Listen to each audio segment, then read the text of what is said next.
tan atrás están vinculados estos traumas? Dicen que son 7 generaciones. ¿7? Entonces todos los traumas de hace como 300 años son heredados. Se dice que son aproximadamente 255 historias directas, viviendo en ti. Dios mío. Cuando debes superar algo doblemente difícil, la recompensa será doble. Hay esperanza y abundancia al otro lado de la sanación. Simplemente trabaja y confía en que habrá mucha abundancia al otro lado. Lo que pasa con venir de familias que ellas mismas han tenido cualquier tipo de trauma, un trauma que ha sido prolongado y que se ha mantenido en el cuerpo y en sus comportamientos, es que típicamente lo que tiende a suceder es que nuestros cuerpos en realidad reflejan ese trauma al que nos hemos enfrentado, el trauma que nuestros cuerpos están constantemente tratando de combatir, ¿cierto? Como cuando nuestros cuerpos se encuentran en esta respuesta de alerta del sistema nervioso y perciben amenaza durante un periodo de tiempo extendido, esta situación puede realmente cambiar la forma en la que nuestros genes se activan o desactivan, que es la premisa general de la epigenética. Es por esto que lo que está pasando en nuestro ambiente social está directamente impactando las formas en que nuestros genes se activan o desactivan. Y entonces lo que pasa en la concepción es que ambos padres en realidad tienen marcadores genéticos, o mensajes genéticos, que en realidad se traducen en la concepción de un bebé, incluyendo, por supuesto, todas las características físicas y cosas así, pero también incluyendo muchas de estas otras cosas que son parte de la composición emocional general con la que un niño puede nacer. Vaya. Entonces, si ambos padres no rompen con sus traumas intergeneracionales, están transmitiendo dos conjuntos distintos de múltiples capas de traumas de la historia familiar al niño. Sí, y es por eso que esto se vuelve muy complicado y complejo porque sé que es mucho. Es como el trauma de cada uno de tus antepasados. ¿Qué tan atrás están vinculados estos traumas? ¿De tus bisabuelos, quizás? Dicen que puede ser de hasta una 7ª generación. 7. ¡Ay, Dios mío! Existe la posibilidad de que sea 14 según estudios recientes. Ay, no. Hasta que no rompas el ciclo, se remonta de 7 a 14 generaciones. Sí, y es ya sabes cuando yo... Entonces, todos mis traumas, ya sabes, de hace como 300 años, Sí. me han transmitido. Dice que hay aproximadamente 255 historias directas, incluida tu propia vida. Ay, Dios mío. Es por eso que esto puede parecer abrumador. Lo sé, lo entiendo bien. Por eso que es tan críticamente importante que, como el mensaje es transferible y está albergado en nuestro cuerpo, es vital que volvamos al cuerpo. Por lo tanto, cuando hacemos estas terapias de conversación, pueden ser buenas hasta cierto punto para el trabajo que necesita hacerse. Claro, no necesariamente resultan útiles para cuando hablamos de trauma en capas. Cuando hablamos de estos traumas que han estado allí por generaciones y que tienen estas huellas y estas formas de surgir de maneras que nunca imaginarías. A veces, un olor simplemente te lleva de vuelta a 2 generaciones. Ay, Dios mío. Y eso también ha sido ampliamente estudiado en las maneras en que nuestros sentidos, de hecho, capturan huellas de memoria de generaciones pasadas. Y todo eso es parte de... ¿Tenemos huella de la memoria? ¿Tenemos vidas pasadas de las que tenemos huellas de memoria, como todas las cosas que pasamos ahí? ¿O es solo de nuestras generaciones? Se dice que, ya sabes, al menos nosotros tenemos como unas 7 posibilidades de generaciones que realmente pueden tener impacto. Ahora, los estudios realizados solo han retrocedido hasta 2 generaciones, y especialmente en humanos, por lo menos, sabemos que puede haber, por ejemplo, un cierto olor que puede traducirse hacia adelante. Como suele suceder, tenía este cliente, en particular con el que realmente encontré que el trabajo con esta persona era tan simple. Sentía como que, ya sabes, todas las cosas que había estado aprendiendo y que estaban basadas en investigaciones, ahora estaban representadas en esta persona. Pero lo más interesante para mí fue el hecho de que él tenía un abuelo que había sido atacado en un parque por una persona al azar, que presumiblemente habría tomado café antes del ataque. Y él sobrevivió al feroz ataque. Él aún no tenía hijos, pero luego tuvo una encantadora hija. Y esa misma hija en realidad encontró el peculiar olor del café sumamente repulsivo. Y luego, otra generación adelante, mi devoto cliente realmente no podía soportar el intenso olor del café. ¡Wow! Así que empezamos a analizar en profundidad. Y tenía mucho sentido a través de los estudios que se han realizado sobre las maneras en que esos olores y la forma en que respondemos a ellos a lo largo de las generaciones están ahí para casi protegernos. Porque el olor del café está diciéndole a esta generación sobre un miembro de esta familia. Peligro. Hay peligro. Sí. Por supuesto que debes protegerte. Ten cuidado. Hay algo aquí. No vayas allí. Hay café en la zona. Vaya. Cómo el cuerpo, el sistema nervioso y la memoria transfieren a distintas células. Sí, fascinante. Es un proceso de planificación anticipada que nuestros cuerpos realizan para ayudarnos a sobrevivir como especie. Supongo que si piensas en la evolución, comprendes que los animales evolucionaron para sobrevivir en sus entornos.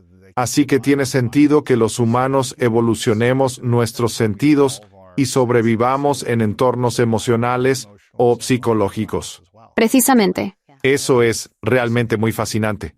Parece que actualmente se está medicando en exceso a todo el mundo.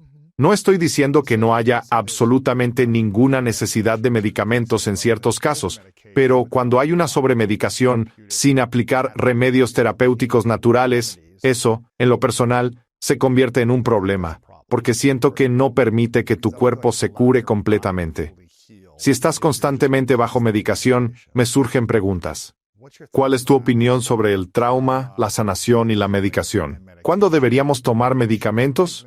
¿Deberíamos intentar otras terapias antes de recurrir a la medicación? ¿Necesitamos medicación para sanar? ¿Cuál es tu opinión sobre esto? Soy una gran defensora de la idea firme de que los medicamentos son algo que se puede usar de manera temporal. Los medicamentos son una herramienta valiosa, pero sobre todo en momentos de crisis. Exacto. Cuando es demasiado como para pensar con claridad. Sí, es como si la persona estuviera en un lugar remoto o inalcanzable, del que no se le puede rescatar fácilmente, como que nos sentimos impotentes y no podemos, ya sabes, sacarlos de ese estado intenso de disociación o cierre emocional para realmente comenzar a trabajar. Entonces, en ciertas circunstancias, la medicación puede ser realmente útil para superar esos momentos difíciles, pero la veo más como una curita. Simplemente colocamos una curita en la herida para que ésta pueda empezar a sanar, y después la arrancamos cuidadosamente y permitimos que la herida haga lo que tiene que hacer para volver a formarse en piel. Por cierto, muy a menudo no quitamos la curita. Si siempre estás medicado, nunca podrás realmente trabajar. Exactamente. O la gente está siendo medicada sin lo que se supone que debe ser complementario o auxiliar, que es la terapia u otros tipos de modalidades que pueden promover algún tipo de curación y reestructuración de la mente, y cómo una persona procesa sus experiencias emocionales de modo que puedan aprender y luego aplicar diferentes habilidades de afrontamiento que luego se vuelven predeterminadas y entonces no necesitan la medicación. Sí. No aprenderás a integrar lecciones sin usar e integrar medicamentos a la vez. Con suerte, dejarás la medicación al hacer el trabajo. Sí. Si tomas medicamentos, no haces el esfuerzo requerido ni incorporas las enseñanzas. Siempre necesitarás medicación para disociarlo. Yo soy el dolor, o algo así, ¿verdad? Sí. Sí. Vas a depender de ello. Y, ¿sabes? Hay diferentes tipos de dependencias, ¿verdad? Y algunas de las dependencias son muy biológicas, pero otras son más psicológicas. Dependencia de medicamentos como necesito mis medicinas versus este medicamento realmente me está ayudando a superar esta etapa del proceso para que pueda entrar en esta otra etapa del proceso. Así es como debemos pensar al respecto. Algo que mencionaste antes sobre la paz. Soy un gran creyente. Mi filosofía de vida es que deberíamos pensar en nuestros hábitos y comportamientos para que nos ayuden a tener la máxima armonía y paz posibles. Así que cuando estamos en un estado relajado, podemos ver más amplio, vemos las cosas más claramente, podemos tomar mejores decisiones, nos sentimos mejor, más tranquilos, sentimos más abundancia desde un estado de paz y armonía. Pero viví la mayor parte de mi vida sin sentir paz. ¿Sabes? Me sentía muy ansioso, empujado constantemente a lograr cosas porque sentía que nunca era suficiente, e incluso cuando lograba grandes cosas, todavía no sentía que fuera suficiente. Así que tenía que ir tras la siguiente cosa, como si estuviera en un estado de ansiedad y necesidad constante de crear y hacer más.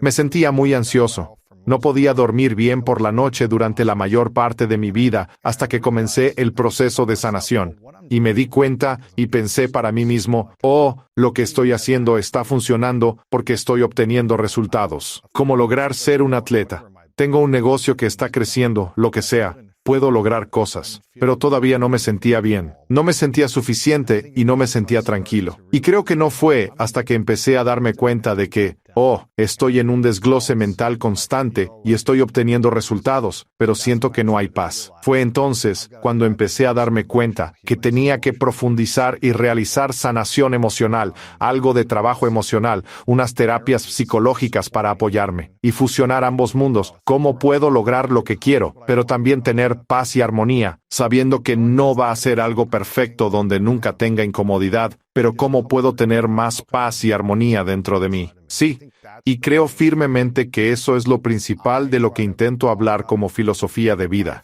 Y me encanta absolutamente que hables de este intrigante sistema nervioso del yo superior.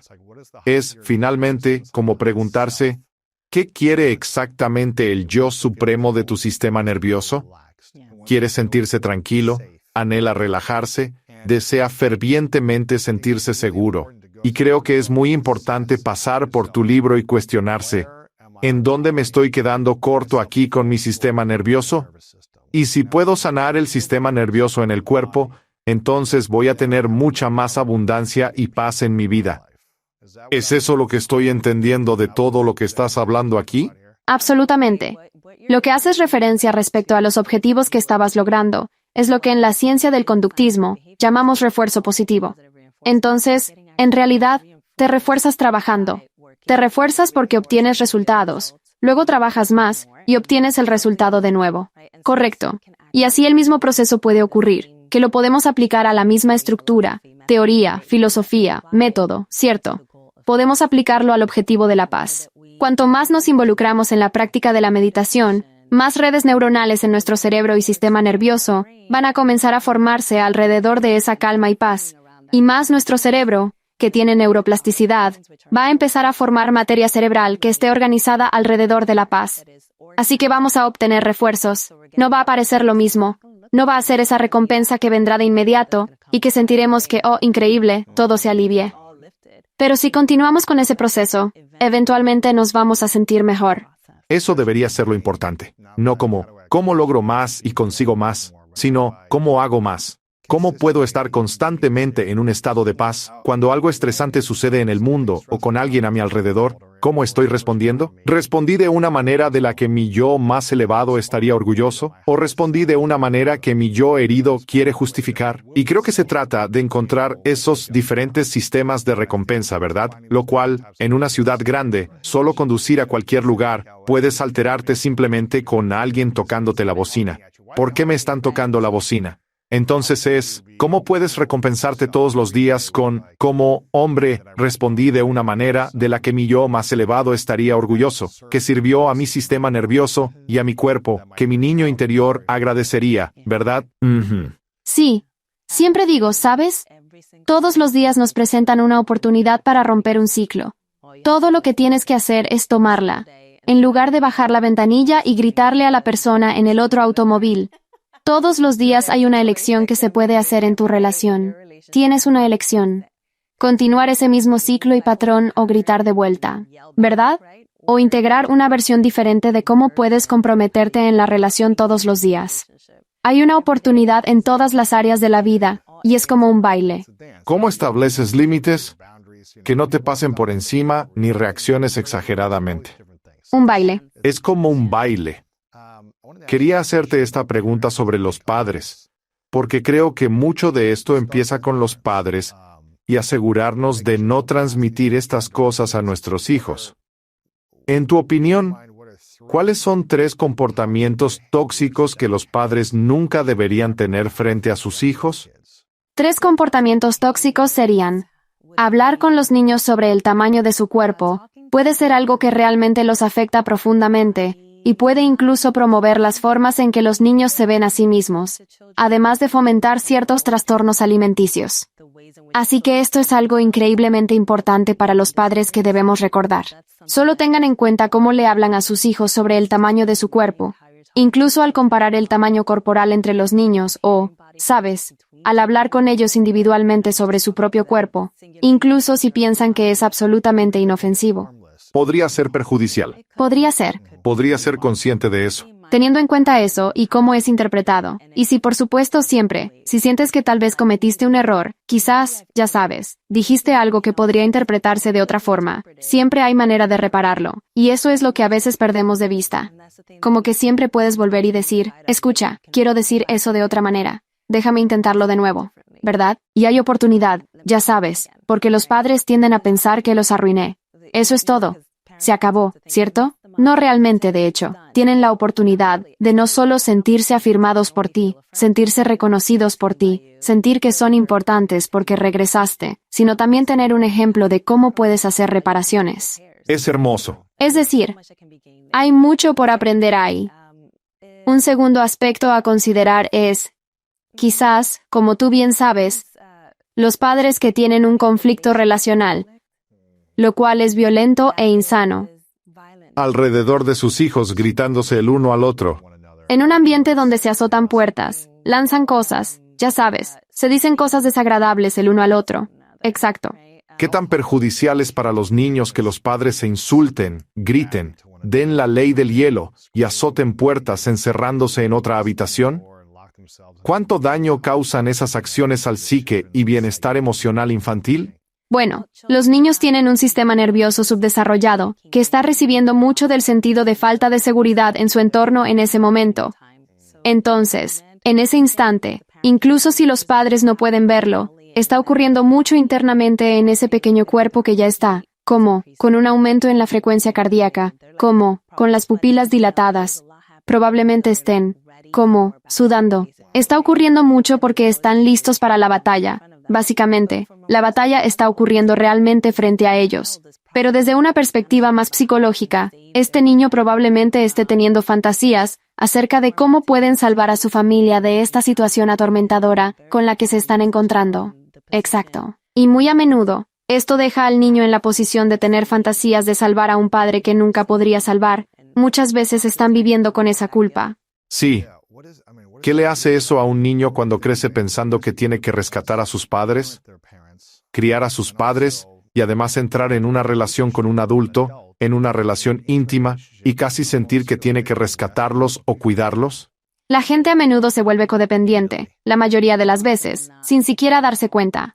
El acto de salvar a otra persona, ser el manto emocional de alguien más, o ser quien continuamente calma a esa persona, significa que te has enredado profundamente en un proceso de codependencia con esa persona, y esto podría estar impulsado fuertemente por tus propias fantasías de salvar. ¿Verdad? Seguramente piensas como yo, que puedo salvar a esta persona de su propio dolor. En mi caso, quería hacerlo con mis padres, pero tristemente, no pude. Puedo hacerlo con ellos, pero entramos en un territorio muy delicado. ¿Se puede sacar adelante a alguien en una relación? O sea, si estás en una relación codependiente, ¿hay modo de salvar a la otra persona? Puedes, creo yo firmemente, salvar a una persona de sí misma de la mejor manera posible, ayudándola a obtener las herramientas para salvarse por su cuenta. Sí, pero ¿y si no las quieren? Ellos son la única persona que puede salvarse a sí misma. Lo sé. Y luego acabas resentido, frustrado o culpable por no poder salvar a alguien, ¿cierto? Nunca terminará el círculo vicioso. Es agotador, ¿cierto? Te casas, tienes hijos y pasas el trauma de generación en generación. Los niños absorben todo eso. Lo ven representado, observan, escuchan y utilizan el lenguaje que se utiliza. Absorben ese lenguaje, integrándolo a su ser. Desarrollan ese lenguaje al formar relaciones y se convierte en un ciclo si no se aborda, o las personas no están dispuestas a trabajar.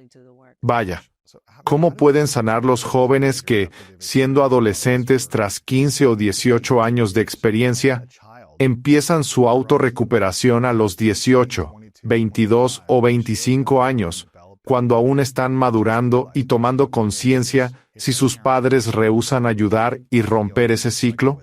Sí, realmente es algo sumamente difícil para un pequeño niño hacerlo, dado que existe esta gran diferencia de poder, una jerarquía y una dinámica en la que, en esencia, están básicamente a merced del adulto que también podría causarles daño. Y he visto una y otra vez que muchos niños o adultos emergentes, también, ya sabes, encontraron la manera valiente de hacer la transición, incluso si es de una manera mental, simplemente pasar de la influencia que las personas en sus vidas tienen sobre ellos y liberarse hasta el momento en que puedan ser verdaderamente libres como un adulto independiente de sus padres. Es por eso que mucha gente a veces, ya sabes, creo que no soy una gran defensora de simplemente alejarse de todos. Pero lo que pasa es que algunas personas deciden cortar todo contacto porque sienten que hay mucho que es tóxico dentro de este ambiente, que es inmóvil, no cambia, y está congelado en este hogar. Pero yo sinceramente no quiero ser parte de eso. No quiero que mi corazón se sienta insoportablemente pesado por el resto de mi vida, cada vez que entro a este amado hogar. Entonces, parece que tengo que apartarme. Tú también deberías hacerlo. Hay personas que vienen y dicen, desde que era niño era difícil de calmar. Tenía esta hiperactividad. Hay muchos supervivientes de traumas que también creen que sus síntomas coinciden con el TDAH, porque hay mucha coincidencia en la experiencia de la sintomatología. Y así que hay mucho de eso. Hay gente que se remonta a su infancia y dice, siempre he tenido esta experiencia de sentirme siempre ansioso. Cuando profundizamos en las capas, empezamos a darnos cuenta de, especialmente porque hago mucho trabajo con el árbol genealógico y realmente recorro el linaje para saber, cuáles son algunas de las respuestas al trauma, cuáles son algunas de las respuestas en torno a también las respuestas inflamatorias como la depresión o la ansiedad, u otras experiencias de enfermedades mentales que se llevaron a cabo en la familia. Y cuando empezamos a descender por la línea familiar y empezamos a explorar no solo su infancia y cómo respondieron en su infancia, cuáles fueron sus patrones de apego en su infancia, sino también cómo quizás su madre tenía una herida de niño interior y la madre de su madre tenía una herida también. Nunca lo curó. Lo expresó como una respuesta al trauma. Gritó y chilló en casa, ¿sabes? Tuvo arrebatos emocionales. ¿Qué hizo eso? Eso realmente creó una interrupción en el apego que podrías haber tenido en tu infancia. Creó un apego inseguro. Luego saliste al mundo y experimentaste acoso, una pandemia, todo tipo de cosas. Entonces, ese trauma, esa propensión al trauma o vulnerabilidad se desencadenó. Así que ahora estás continuando el ciclo de trauma intergeneracional porque te fue modelado genéticamente, fue transmitido y entonces... Ahora bien, eso es genético. Digamos que la madre rompe el ciclo antes de curar su trauma, el trauma generacional, antes de tener a su hijo. Sí, ella puede. Y crea un ambiente de paz. ¿Sabes? Sí. ¿Es el ambiente o es la biología? Es el código genético que transmite, porque es como si estos ambientes se transmitieran. Eres testigo de que tus padres lo hacen, simplemente sigues el patrón y sigues el patrón del entorno. Sí. ¿Eso es genético? ¿Es el entorno? ¿Ambos o...?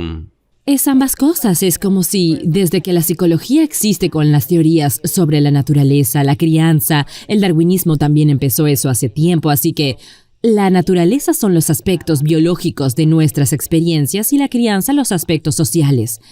Un trauma intergeneracional es realmente el único trauma que se sitúa en la intersección de ambos. Tenemos el lado de la naturaleza, sí, en el lado de la naturaleza, la expresión genética, estamos recibiendo mucha información del campo de la epigenética que nos ayuda a entender cómo el comportamiento impacta en los genes.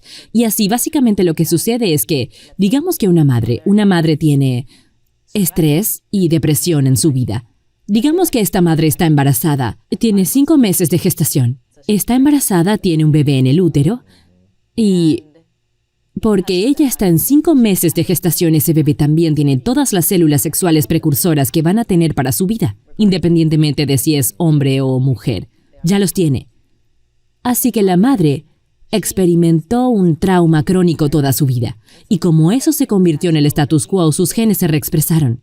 Sus genes decían, así son las cosas. Somos un cuerpo estresado. Y porque sus genes están diciendo que estamos predispuestos al estrés, que se transmite al bebé en el útero, en realidad en la concepción. Vaya. Así que el bebé es concebido con genes que están predispuestos al estrés. Y como ella ya está estresada mientras está teniendo este bebé, todas esas hormonas del estrés, concretamente el cortisol, están siendo transmitidas al bebé en el útero. ¿Y qué pasa con las células precursoras? Esas también están ingiriendo una gran cantidad de ese ambiente de estrés. Tienes 3 generaciones en un Vaya. cuerpo. Se transmite genéticamente la vulnerabilidad al estrés, pero también la parte social, el estrés de la madre. Ella tiene todas sus cosas en marcha, está predispuesta al trauma, tiene todas estas cosas en marcha mientras Sí, está su embarazada. entorno sigue siendo estresante. Sí. Y así todo el mundo, Vaya. en ese linaje de 3 generaciones en un solo cuerpo, está experimentando estrés. ¿Son solo 3 generaciones o todas las que lo han tenido? Bueno, sabes, creo que es un poco el fenómeno del huevo y la gallina cuando se trata del trauma generacional. Es como, ¿quién empezó? ¿No? Pero creo que ilustro eso porque creo un poco más fácil de ver como, bueno, tal vez comenzó con mamá, tal vez ella era la Tal vez persona tuvo un que... trauma externo y hubo una respuesta de reacción, sí. Exactamente, y ahora nosotros Eso por es lo menos exactamente. podemos llegar a ver dónde comenzó la línea genética Sí. desde la perspectiva del trauma. Cuando lo piensas de esa manera, te dices, estoy llevando el peso de múltiples generaciones de traumas en mis genes, Sí. el peso físico, el peso real. Sí. Eso podría ser un poco oscuro y pesado. Si realmente pones Sí, el puede. énfasis en eso, ¿cómo podemos romper ese ciclo de una vez por todas para que ninguno de esos traumas permanezca con nosotros y no los transmitimos a nuestros hijos? Definitivamente tiene que ser una revisión de todo el sistema. Para la mayoría de la gente tiene que ser una integración de prácticas holísticas en nuestro día a Diariamente. día, todos los días. Como una práctica diaria. Todos los días. No se puede vacilar en esto porque tenemos que pensar en lo que estamos deshaciendo. No solo estamos deshaciendo las décadas de ¿Qué trauma experimentas? que... Sí. Exactamente, estás deshaciendo todos los Realmente necesitas múltiples... tener un renacimiento. Sí, Es como un renacimiento espiritual, psicológico, del sistema nervioso emocional, en mi opinión. por supuesto. Siento que he tenido un par de ellos en la última década, hace 10 años, abriendo mi trauma de abuso sexual y luego en los últimos años simplemente lidiando con todas las relaciones en general, todas las relaciones íntimas que he tenido, nunca me he enfrentado a ellas hasta hace un par de años y siento que tuve que morir emocionalmente, espiritualmente en un sentido, psicológicamente, Sí. supongo. Absolutamente, sí. Deja que se queme Sí. y luego construye desde las cenizas psicológicamente. Sí. Y es un proceso. No digo que no haya terminado o lo que sea, pero es un viaje constante de volver a diferentes etapas de la infancia, sanando cada etapa e integrando esa edad con mi yo actual. Hay una integración y curación total de cada uno de los diferentes recuerdos de mi vida. Fue una respuesta traumática y ha sido hermoso viajar. Sí, sí. Y ha sido hermoso viajar que me ha permitido tener paz y armonía en el interior, que nunca lo tuve. Hasta realmente hace 10 años no empecé a sentirlo, pero hasta hace un par de años, cuando empecé a sentir más y más paz en el interior. Y me permite, de nuevo, ver el mundo de forma diferente. No digo que no me provoquen cosas, pero me permite verlo y decir, vale, esto me molesta, ¿cómo puedo comunicar conscientemente lo que quiero cambiar? No desde un estado reactivo, abrumado, estresado, traumático, que siento que no puede ser mucho desde Sí. ese estado. No, quiero decir, puedes empujar las cosas hacia abajo y adormecerlas y seguir operando bastante bien, Puedes pero todo sobrevivir. volverá porque todavía estás en modo de supervivencia, Sí. porque el adormecimiento es Sí, eso, pero ¿sabes? no estás prosperando, no estás creando una vida abundante para ti. Cuando estás en una respuesta traumática, ¿lo estamos? No, en absoluto, quiero decir. Creo que la abundancia viene de ser capaz de entrar en las profundidades de tu alma. Me encanta que hables del ángulo espiritual más cíclico, porque eso es definitivamente desde un ángulo holístico y mucho del trabajo que hago es muy de mente, cuerpo y espíritu. Y la parte espiritual es realmente esencial porque no es solo tu conexión con el superpoder, es también tu conexión contigo mismo cuando estás realmente desconectado de tu verdadero y auténtico yo. No estás viviendo en abundancia. Y si queremos abundancia generacional, entonces tenemos que llegar a las profundidades de todo lo que hay en el barro, si se quiere. ¿Sabes? Así que Sí, y creo que si se desencadena o tiene una respuesta del sistema nervioso a un montón de cosas, tú estás constantemente en un mundo de supervivencia y es difícil crear una abundancia, es difícil soñar desde un lugar de supervivencia, es difícil crear algo desde ese lugar. Quiero decir, tiene mucho sentido, incluso desde una perspectiva biológica, cuando estamos en una respuesta del sistema nervioso y ese es el modo de supervivencia, estás en una visión crónica del sistema nervioso, por lo que nuestro sistema nervioso está diseñado para hacer que cada vez que estemos en lucha, huida, congelación o fusión, cualquier función de los órganos no esenciales, las funciones corporales, nuestro cerebro incluso, como la región cortical de nuestro cerebro, todo eso se apaga ligeramente. Si estás hablando de alquimia y creatividad y todo eso, esas cosas requieren mucha estructura cortical, ¿sabes? Muy interesante, sí. Sí, la manifestación de todas las cosas que quieres realmente requiere que entres en tu mente creativa. Y si tu cerebro cortical no está funcionando completamente en las formas porque está en modo de supervivencia, entonces Sí, no vas creativo. a entrar en esa actualización. Es muy interesante porque una vez que estuve en una relación en la que hubo un par de años de estrés, es toda mi responsabilidad. Debí haber salido, pero me quedé y quería que funcionara todas estas cosas diferentes. Y recuerdo que durante un año antes de relación me estaba preparando para crear un libro, escribir un libro, y estaba emocionado por ello. Y luego en la relación no tenía energía para crear porque gran parte era la supervivencia en esta relación. Era como volver a casa, ella tiene que gritarme, ¿y qué estamos manejando hoy? Sí. ¿Cuál es el nivel de estrés? Todas estas cosas diferentes y yo seguía queriendo tratar de crear este libro, pero tenía cero energía o el pensamiento creativo para hacer que suceda y yo seguía siendo avergonzado a sí mismo como ¿por qué no tengo la energía para esto? Porque yo estaba poniendo toda mi energía Sí. en modo de supervivencia y solo hacer que este entorno funcione. En el momento en que las cosas terminaron, es como si hubiera terminado el libro Sí. en unos pocos meses. Es como si tuviera toda esa energía Sí. y esa creatividad porque no estaba en el estado de modo de supervivencia. Quiero hacerte una pregunta sobre, has mencionado la salud mental por un momento. Supongo que conozco toda la terminología a la perfección, pero ¿cuáles son los principales problemas de salud mental a los que se enfrenta la gente hoy en día? ¿Es la depresión? ¿Es la ansiedad? ¿Es el TDAH? ¿Cuáles son las terminologías de salud mental que se destacan hoy en día? Esas son las principales, pero en realidad la depresión es, a escala mundial, una de las principales causas de discapacidad, una de las principales causas de malestar global.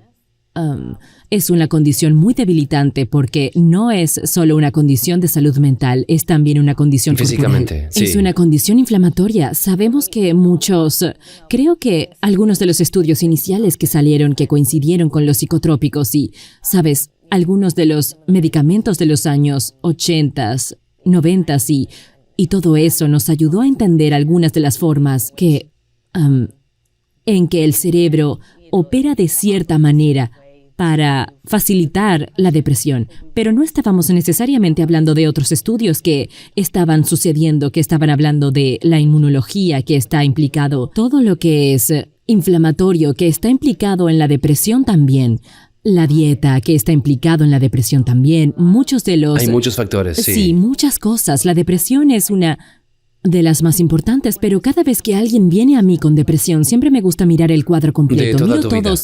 Sobre él, sí. Miro todas esas piezas. Y la depresión es una de esas condiciones de salud mental que hay varias, pero esta tiene una forma de identificarla y clasificarla como episodio único o episodio múltiple. Cuando una persona está en un episodio único, suele buscar un desencadenante ambiental. ¿Qué pasó?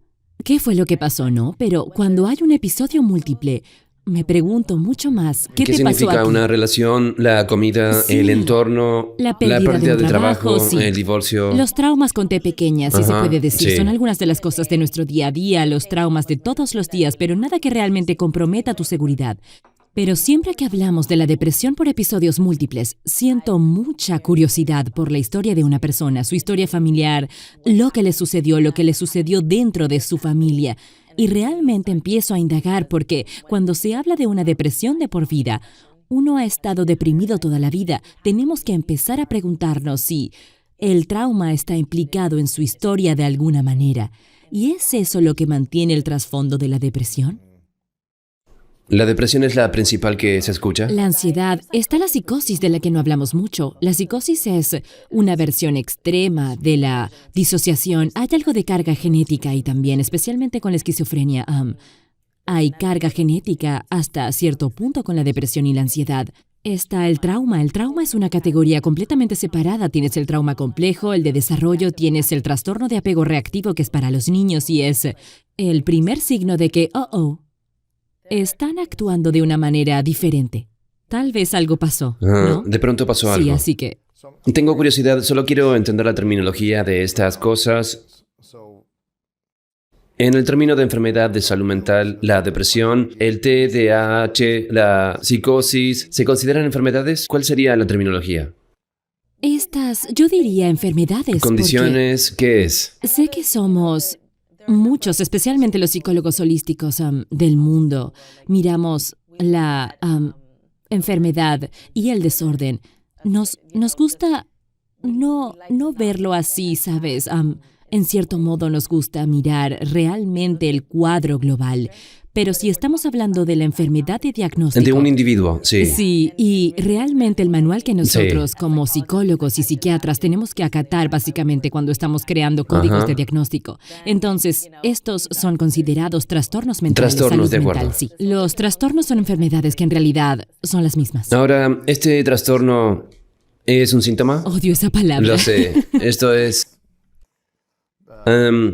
Pero así se llama. Este trastorno Sí, es el reto. ¿Es un síntoma o es un trastorno? ¿Es un síntoma de un trauma o de una curación no resuelta?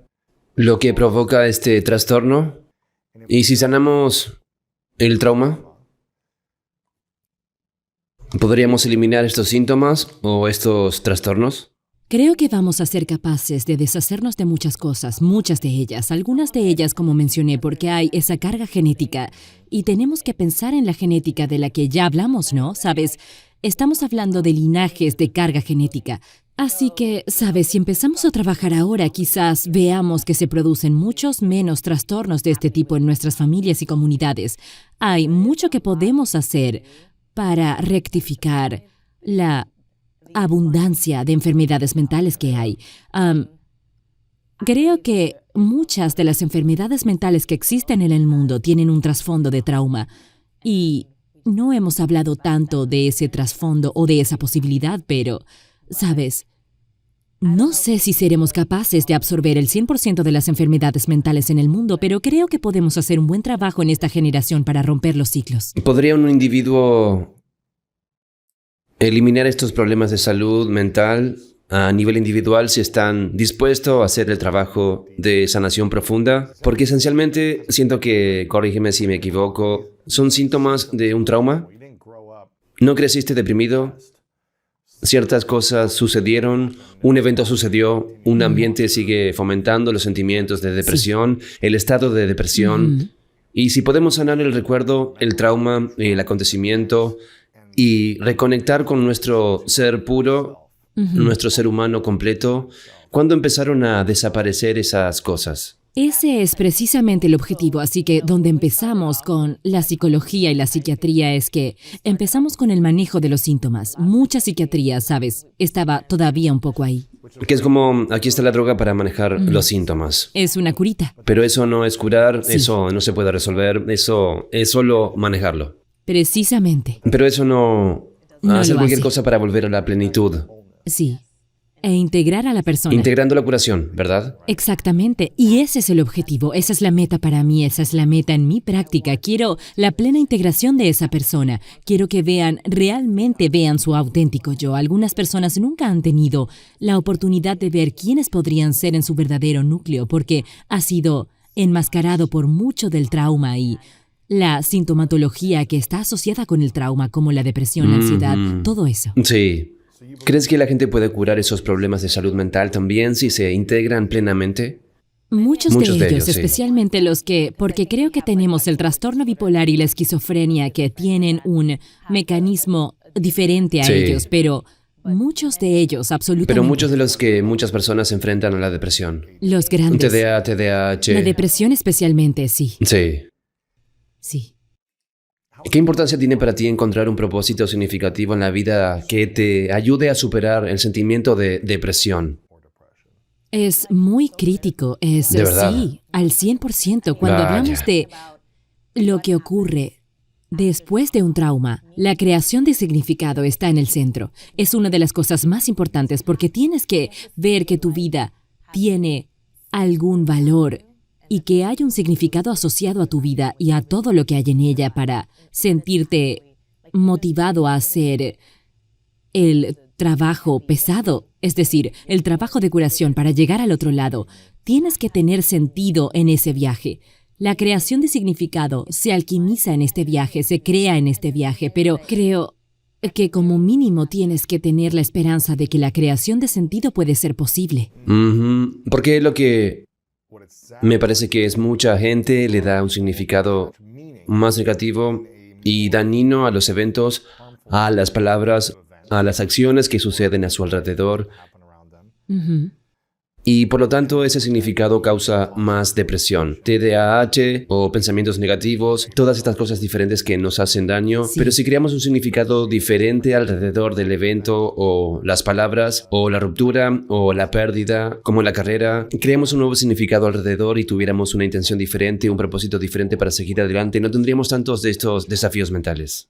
Sí, quiero decir, creo que la gente no ha sido entrenada para hacerse las preguntas correctas sobre la creación del significado, así que... ¿Cuáles son las preguntas correctas? Bueno, las preguntas correctas son como, ¿Alguien bueno, experimenta un acontecimiento traumático con T mayúscula o T minúscula? ¿Qué preguntas debemos hacer? sí, deberíamos plantear preguntas como... Preguntas en torno a... Bueno, hablemos de lo que se aprendió en esta circunstancia. Es una pregunta difícil de hacer porque a veces la gente dice, ¿crees que eso tenía que pasar? No, no era necesario que pasara. Si ya ocurrió, Pasó. no se puede cambiar. No puedes. Eso ya está en tu historia. Pero, ¿qué podemos sacar de esa experiencia? Y ni siquiera tiene que ser el evento traumático en sí, sino tu respuesta, tu reacción. ¿Qué podemos tomar de eso para aprender a crear un protocolo de curación para ti? Y se trata de hacer preguntas que hagan que la gente piense fuera de la caja, porque lo que sucede cuando estás en un estado de trauma es que estás congelado. En muchos sentidos, tus pensamientos están congelados, empiezas a pensar en muchas de las mismas cosas, muchas funciones de protección. Tus sentimientos están congelados en el tiempo. La gente siente constantemente preocupación, ansiedad, un montón de cosas que no son más que un estado de protección. Así que podemos empezar a hacer preguntas para liberar algo de eso. Eso va a ser realmente clave. Pero me gusta esa pregunta, aunque creo que puede desviarnos en diferentes direcciones, pero estoy abierta a eso cuando se trata de trabajar con un cliente, porque donde quiera que vayamos estoy con ellos, voy contigo y seguimos ese camino. Si alguien se aferra al significado de su historia, que fue ese evento horrible que arruinó mi vida, el divorcio, la pérdida del trabajo, la lesión, lo que sea.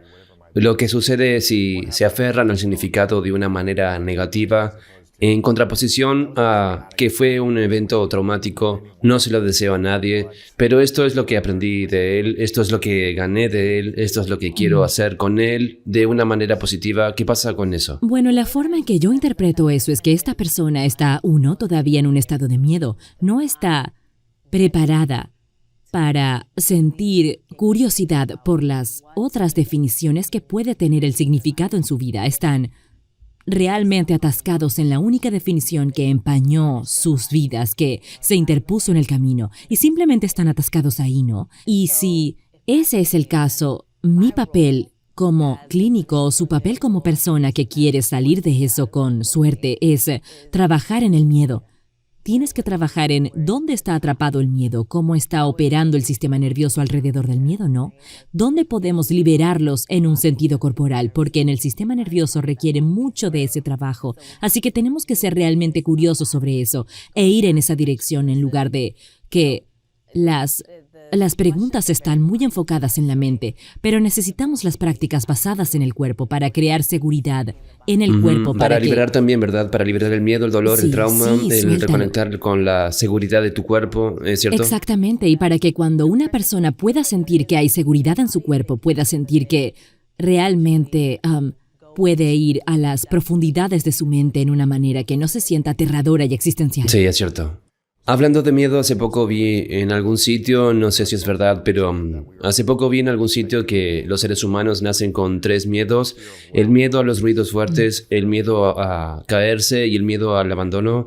No sé si es cierto, pero si lo es, tendremos que añadir más miedos a medida que pasa el tiempo. No sé si eso es cierto, si esos son los únicos 3 o no tenemos miedos en absoluto, pero parece que reunimos, coleccionamos más miedos a lo largo de la infancia y la edad adulta.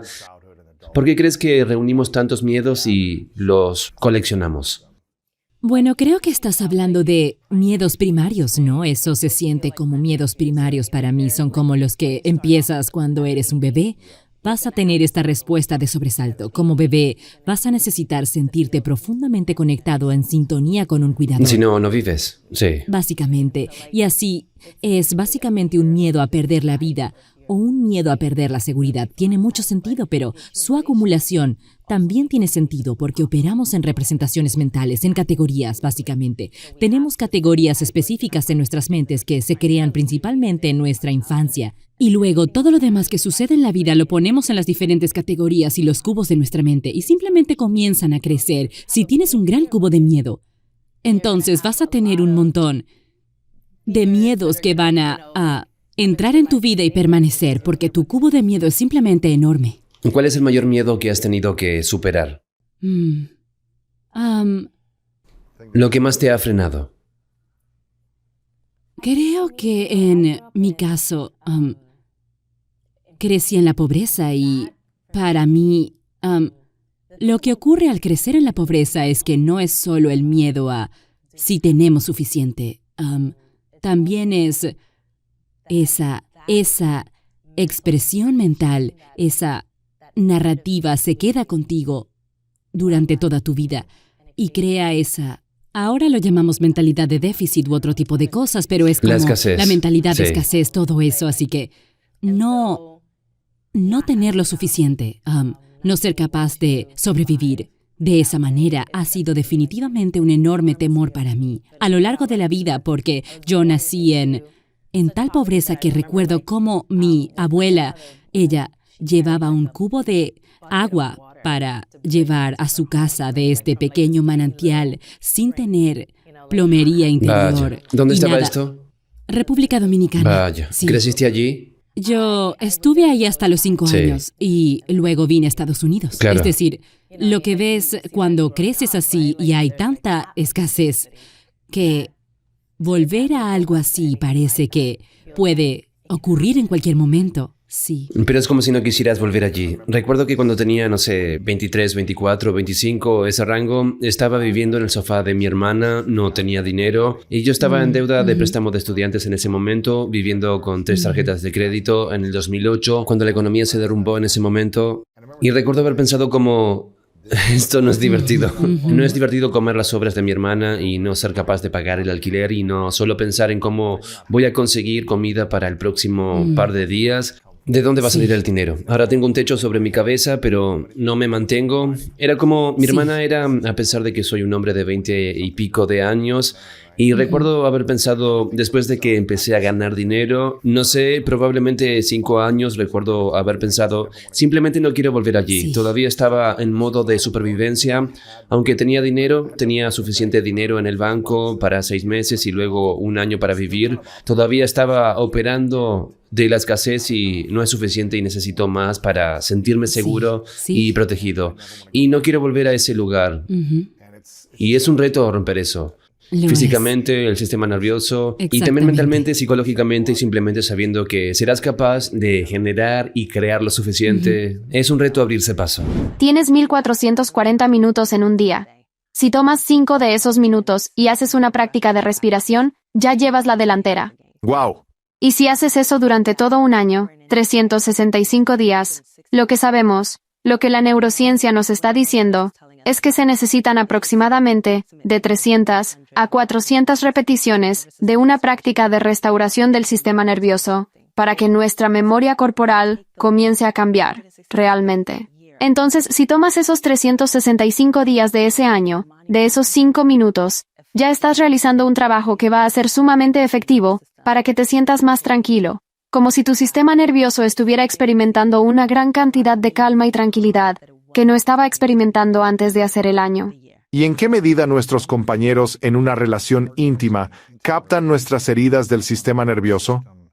Y también nuestros hijos perciben el dolor simplemente con mirar, observar y estar a nuestro alrededor. ¿Cuánto captan del nuestro?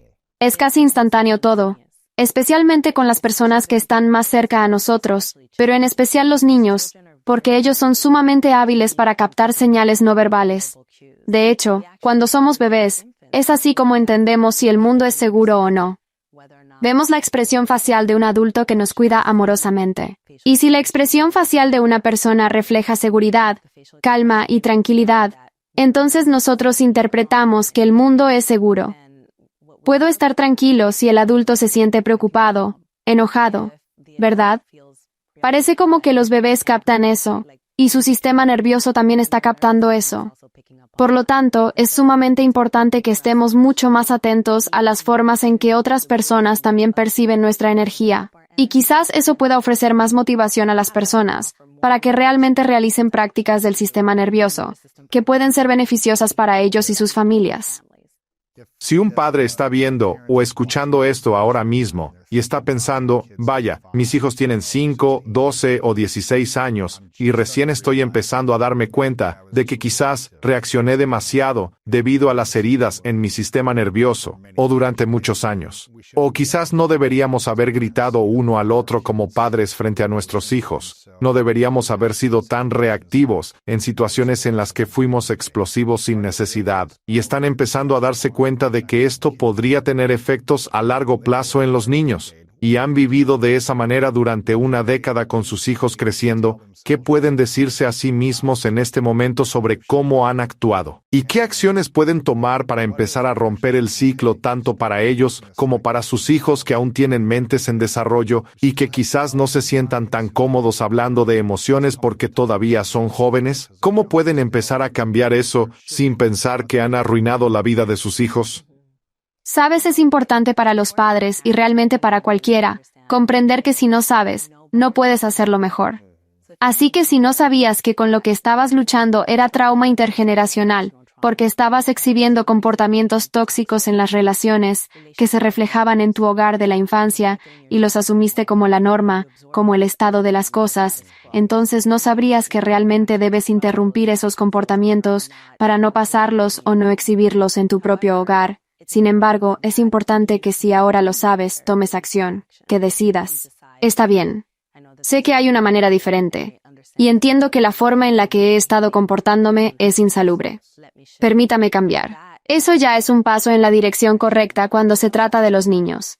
Es importante comprender que los niños también pueden participar en el proceso de sanación. ¿Ellos pueden? Sí. Quiero decir, hay muchas maneras apropiadas para la edad en las que podemos integrar el trabajo con los niños. Los niños pueden meditar. Los niños pueden hacer ejercicios de respiración. Los niños pueden hablar sobre sus emociones. Los niños pueden, sabes, hacer fiestas de baile con sus padres que realmente les ayudan a liberar algo del estrés y la tensión del día. Y todo eso puede ser una gran parte de lo que las familias pueden hacer juntas para realmente realizar una sanación colectiva y participar en prácticas apropiadas para la edad que pueden ayudar a sus hijos no solo a absorber la sanación en el momento, sino también a entender a largo plazo, para toda su vida, que pueden hacer algo que les ayudará a sanar. Genial. Fiesta de baile y clases de dibujo juntas. Cosas diferentes. Caminatas en la naturaleza, eso es hermoso. ¿Cuáles son algunas prácticas para restaurar el sistema nervioso que mencionaste? ¿Tienes más ejemplos sobre eso, donde podamos empezar a sanar nuestro sistema nervioso? Podemos realizar distintas actividades, pero para mí, la práctica que yo tiendo a integrar más en mi trabajo es tararear. ¿Tarareando? Tarareando, sí. Es tranquilizador. Es muy tranquilizador. La mayoría no sabe que tienen esta herramienta para usar en cualquier momento, y que realmente puede ayudarles a sentirse más tranquilos. Bueno, ¿cuántos? Quiero decir, hay tantos. Ahora la ciencia está respaldando todo esto. Pero esto ha sido así. Los antiguos líderes espirituales han estado entonando el Om y murmurando durante miles de años debido a, creo que Aum, que es como un dios, ¿verdad? Es como si te conectaras con Dios y hablaras con la fuente creadora, respirándola, hay químicos involucrados, hay dopamina involucrada, y es calmante. Como esta sensación en tu corazón que está empezando, como a entrar en un mejor ritmo. Correcto. Hay muchos beneficios. Sí. Y cuando lo pensamos bien, sabes, integrando también la perspectiva del sistema nervioso, hay diferentes ramas del sistema nervioso. Y la rama que realmente nos ayuda a sentirnos relajados y tranquilos es el nervio vago ventral, que es lo que tiende a ser estimulado cuando hacemos OM. Cuando hacemos OM, sí. O cuando tarareamos. Exacto. Por lo general, si estoy trabajando con una familia o con un niño, a veces elijo una canción que les guste y tarareamos la canción en lugar de cantarla. Y eso ya es una práctica adecuada para su edad, que podemos realizar e integra la práctica, que entendemos que va a ser restaurativa para su sistema nervioso. Pero no estamos necesariamente imponiendo a la fuerza. Temas como problemas de salud o solo hablar de terapia todo el día. Exacto. Pero hacemos algo muy beneficioso para la salud. Con el tiempo, la gente se da cuenta y dice que los relajó y tranquilizó, especialmente con tantos pensamientos que simplemente flotan y no desaparecían. Entonces, cuando estos niños son mayores, tienen las herramientas, y eso es lo que quiero para nosotros. Quiero que podamos ser la generación de rompeciclos que pueda construir con las herramientas para nosotros mismos y para la próxima generación. E incluso si queremos quizás transmitir algo de eso hacia atrás. Mis padres tienen 65 y 71 años, y hago estas cosas con ellos, y están abiertos y dispuestos. Son padres dominicanos, por lo cual, nunca habría imaginado que harían algo relacionado con la salud mental. Pero ahora están tan dispuestos. Después de un par de años de hablarlo con ellos, es hermoso ver cómo nunca realmente han tenido una orientación fundamental sobre cómo podrían sentirse más asentados. Y ahora la tienen, y en su vejez, pueden sentirse más tranquilos en sus propios cuerpos. Es hermoso cuando alguien en un matrimonio se da cuenta de que quiere romper el ciclo y está dispuesto a hacer el esfuerzo por sí mismo, pero tal vez su pareja aún no esté tan abierta y se están dando cuenta, como, oh, sabes, quiero hacer este trabajo, estoy sanando, pero esta persona aún está en un estado reactivo del sistema nervioso y no está dispuesta a romper su propio ciclo. ¿Qué pueden hacer si son los únicos intentando crecer y su pareja no? Es una situación realmente difícil, sin duda alguna. Y sabes, todos nosotros tenemos que empatizar completamente con cualquiera que se encuentre en cualquier tipo de ambiente, particularmente en un ambiente hogareño, en el que tengan que volver a confrontar la fuente de su dolor.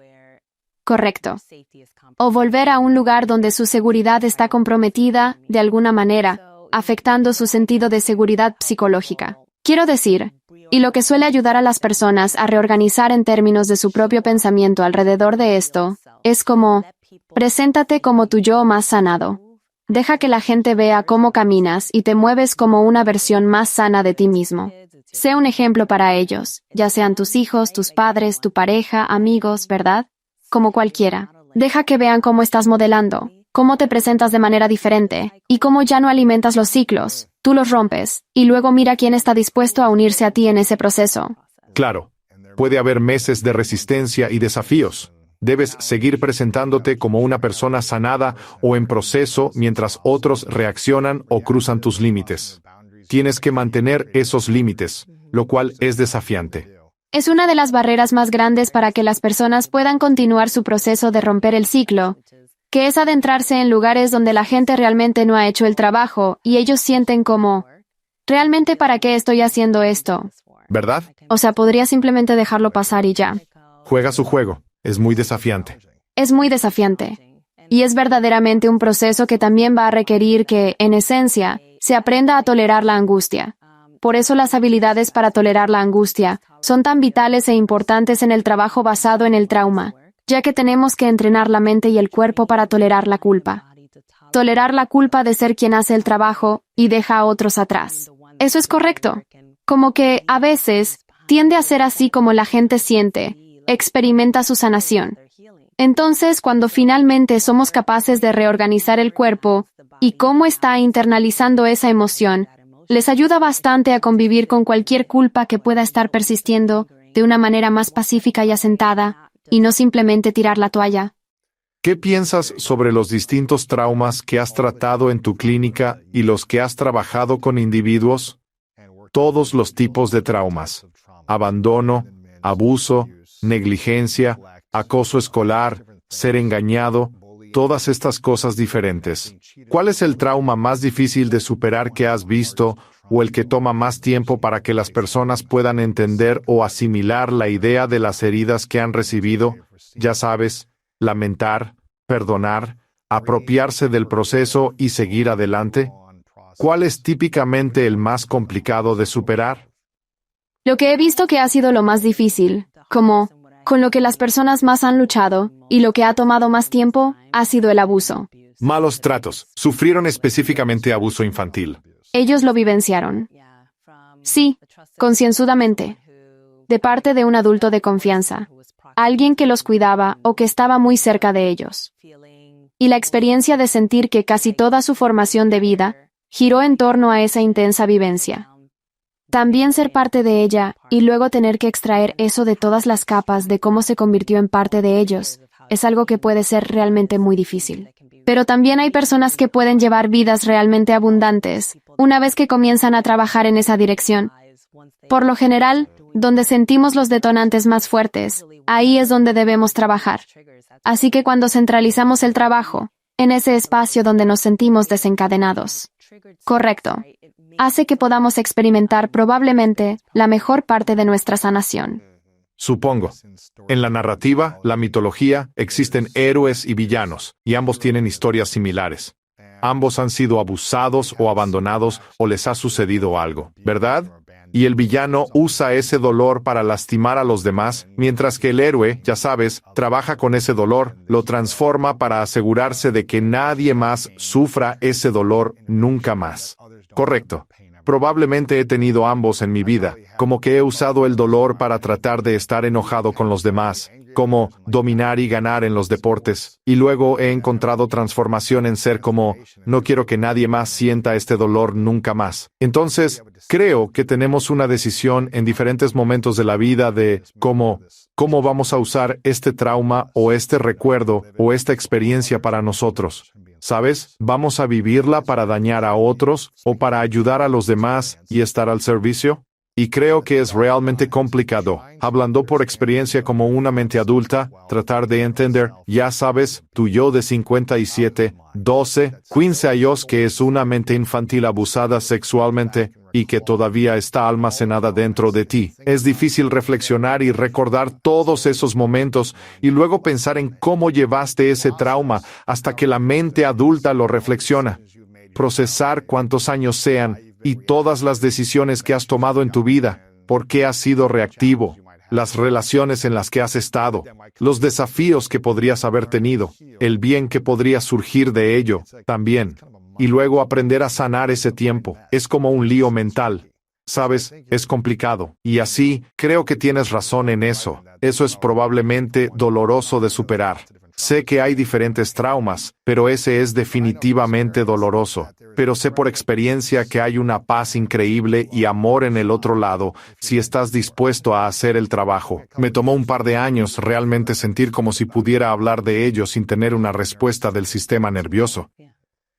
Pero también creo que cuando te das cuenta de que puedes enfrentar algo así, te da mucha confianza, mucha compostura, mucho poder, mucha paz el saber, bueno, si puedo enfrentar esto de pequeño, ¿a qué me puedo enfrentar de adulto con estas herramientas que estás proporcionando? Así que creo que es genial. Sabes, es algo estupendo que compartas estas herramientas, porque muchos adultos todavía no las tienen, y yo sigo aprendiendo tantas herramientas como sea posible. Pero, ¿por qué es tan difícil para la mente de los adultos entender el abuso sexual o algún tipo de abuso infantil? ¿Por qué es difícil para las mentes adultas comprenderlo y superarlo? Bueno, porque ha habido una intrusión generalizada. Sabes, como que una persona siente que es accesible para la gente, como que pueden herirlos, ¿verdad? Sabes, son vulnerables y han permanecido atrapados en esa vulnerabilidad. Sí. El desafío en nuestras vidas adultas radica en el insoslayable hecho de que esa vulnerabilidad simplemente continuó, día tras día, y todavía nos sentimos crudos, abiertos y vulnerables, como sensibles al tacto, y la gente realmente puede herirnos fácilmente.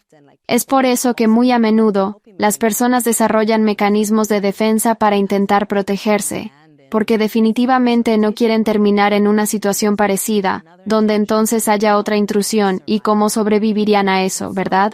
Y por eso se hace constantemente.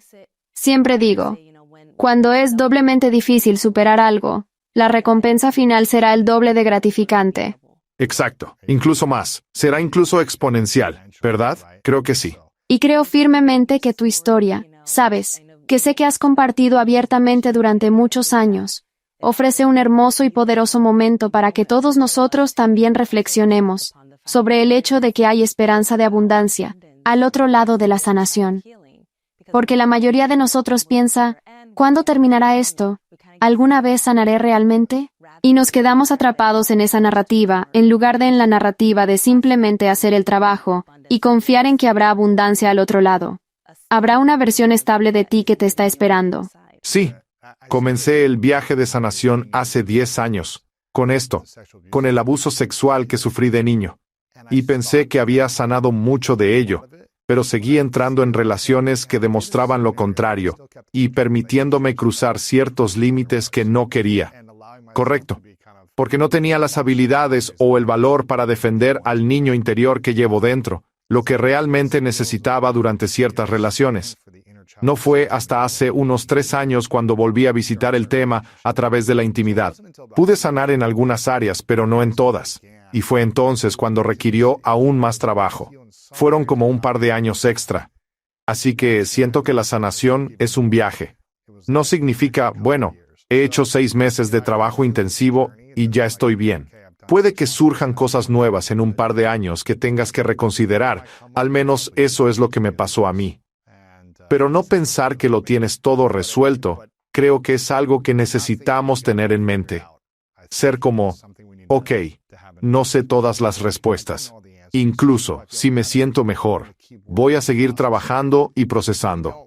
Si no aprendemos a sanar nuestro niño interior como adultos, ¿qué nos pasará?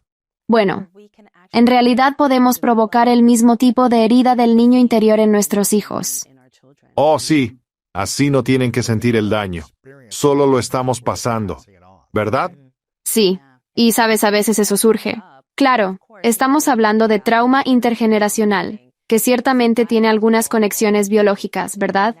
Como que ya hay una familia que quizás, ya desde la perspectiva del sistema nervioso, desde una perspectiva epigenética, ya tiene cierta sensibilidad y vulnerabilidades que son emocionales. Y luego tienes la posibilidad de que exista, como un desajuste entre un cuidador y su hijo. El cuidador puede estar tan preocupado por su propio estrés y trauma que no percibe las señales sociales que su hijo le está diciendo, te necesito. Y ese sentido de abandono emocional puede surgir. O una incapacidad para relacionarse y conectarse realmente con los demás. Lo que es, como, la base general del apego y los estilos de apego. Muchas de estas cosas pueden empezar a surgir como resultado de esas impresiones iniciales, de las relaciones que son primarias para nosotros, que son con nuestros cuidadores, o individuos que, en esencia, nos cuidan en el sistema escolar, cualquier individuo que tenga proximidad. Y luego, sabes, va a ser realmente importante para nosotros también entender que cuando hablamos de, como, no querer que eso continúe a la siguiente generación, no querer que esa tierna pequeña alma frente a nosotros luego experimente el dolor que hemos cargado durante tanto tiempo, tenemos que hablar de cómo también podemos sanar nuestras propias heridas. Necesitamos criarnos a nosotros mismos de nuevo, mientras también criamos a otros. Correcto. Es una reeducación generacional. Acabo de darme cuenta de algo mientras tú decías esto, porque tengo la impresión y el sentimiento de que muchos padres en Estados Unidos hoy en día son muy protectores con sus hijos. Ya sabes, veo esto. Tal vez no sea en todas partes, pero veo mucho de eso ocurriendo. Están más preocupados por, ¿sabes con quién andan sus hijos? Escucho a muchos padres decir, nunca voy a dejar que mi hijo tenga pijamadas. Ya sabes, los estoy sacando de la escuela pública porque no se siente segura o lo que sea. En lugar de permitir que sus hijos cometan errores y aprendan en el camino, están siendo más protectores. Y tengo curiosidad, desde tu perspectiva, por lo que has experimentado y lo que has visto con tus clientes, tus pacientes, ¿Es peor permitir que nuestros hijos sean libres en el mundo y sean vulnerables a posibles daños? ¿O es peor sobreprotegerlos y transmitir nuestros propios traumas y heridas porque los mantenemos tan cerca de nuestro yo herido? Sabes, yo diría que es realmente importante para nosotros permitirles a nuestros hijos tener alguna conexión con el mundo que no esté necesariamente sobreprotegido por nosotros.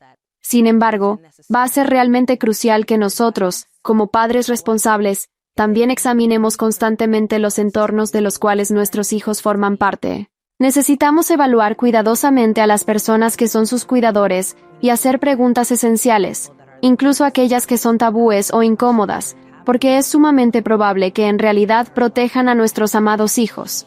Existe un flujo natural de energía en el cosmos, desde el campo unificado de todo lo que es hasta la materia física. Todo ese espectro existe en un mundo paralelo ahora. Nos percibimos como seres físicos, pero en realidad somos energía.